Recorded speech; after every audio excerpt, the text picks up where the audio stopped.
Okay, y'all, it is so humid out here. Look at my hair. It is like, this is like Hermione Philosopher's Stone kind of stuff. Y'all know what I mean. Hello everybody, my name's Periwinkle, and today I have an epic story time for you all. I think it's kind of special. It's telling the story of how I was a felon. So, that's kind of good, alright? Yeah, no, okay.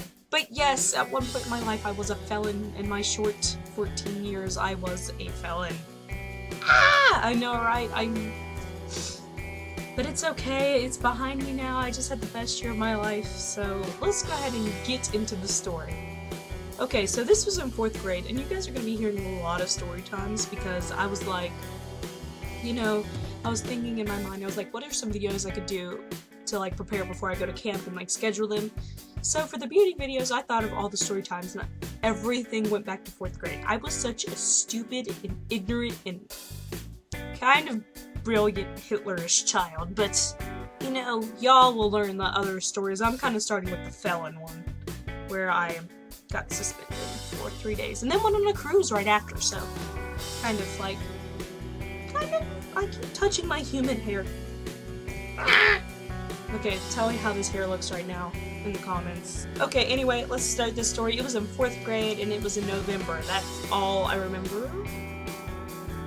I think it was like November 8th or 9th. It was like a few days before my parents' anniversary because we went on a cruise for my parents' anniversary that year, and we'll get to that part later, but there's this kid, and he's still in my class now, but he's a failure. He like makes bongs in art class, and he's just down the road. He's not very bright either. He's just not fully in the head, anymore. I remember in 4th grade he said he was a robot, so yeah. Anyway, by the title you guys can tell what happened. He was very stupid and treated me and my friend badly. My friend who I saw today, Taylin, she's my homie. He said that he was going to come to our house in the middle of the night and kill us. He also shined like this red laser in my eye and like all our eyes, and I was like, you know what, I had enough. So we had this thing called grab and go. It's where like the first 15 people that get there get to take the breakfast and go back to class and eat it. It was like, you got it, you were luxury status. So I always got grab and go, and they had like these little packs with utensils. They had like a little straw, which honestly it looks like one of those little black straws that you mix coffee with, so I don't know why they gave us that, but oh well. Then they gave us a napkin and a spork. I always said that the spork I would use to scoop out his eyeball, and then I used the little straw, even though it was too small to blow spitballs at him, and then used the napkin to clean up the mess. I was a very demented child. But anyway, I wasn't. People always said, yeah, sure, laughed along with me. I took it to a whole nother level when I actually did it. Well, I didn't scoop out his eye. Don't get that idea. But I took it to a whole nother level when I actually did something. So it was at recess, and my friend Taylin I think it was Taylin, she had like this pencil sharpener. And instead of actually using the weapon side of the spork, with the little prongs, I decided to sharpen the holdy end thingy until it was like at a point, and it was like a dagger. So I was just thinking, oh, this is gonna be in my mind. It's just like one of those fun things we do at recess, because this kid and I, we were kind of close, I guess, but even though he was really ignorant at the time, we were kind of like arch nemesis. Like, it was fun to hate each other. So I chased him around at the playground, and I remember Hunter Bays, this kid who's in Pan Ensemble, me and him are like really close right now, but he held him down on the swings as I stabbed him. Oh, I'm so demented.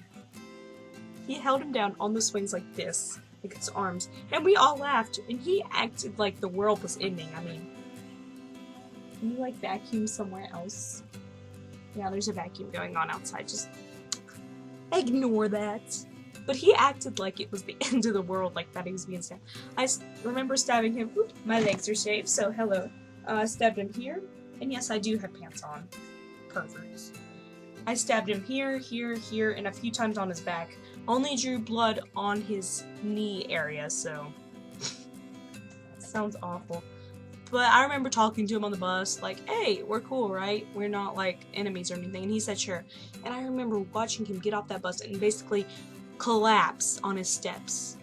Like, looked like he had the roughest day, like he was starving. And his mom was always waited on. He's like, oh, honey, what's wrong? Oh, nothing. A girl just stabbed me with a spork today. And honestly, that was... You know how stupid he is?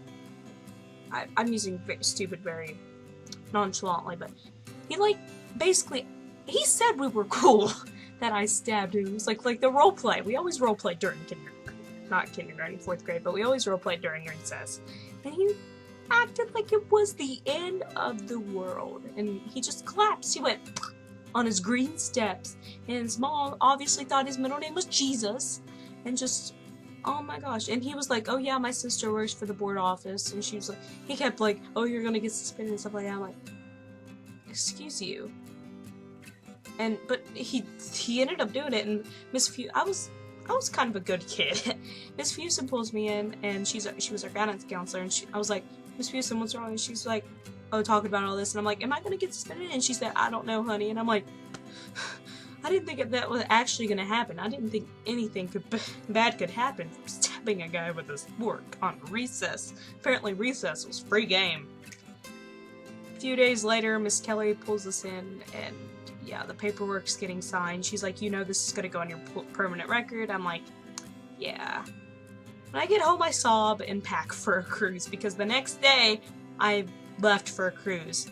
But they wouldn't count those days I was on a cruise as suspension days, no. They wouldn't count as, like, days that I was suspended. They were gonna count as regular days that I just missed. And then when I got back, I had to go through 3 suspension days. But if you're in Raleigh County, yeah, this is the reason we don't have sporks in Grab and Go anymore, because this person... But nowadays, he's very, honestly, this kid, he's probably, he's just not, he's not very bright. I don't know if I messed him up when I stabbed him, like, PTSD, but yeah. Anyway, thank you all so much for watching this story time.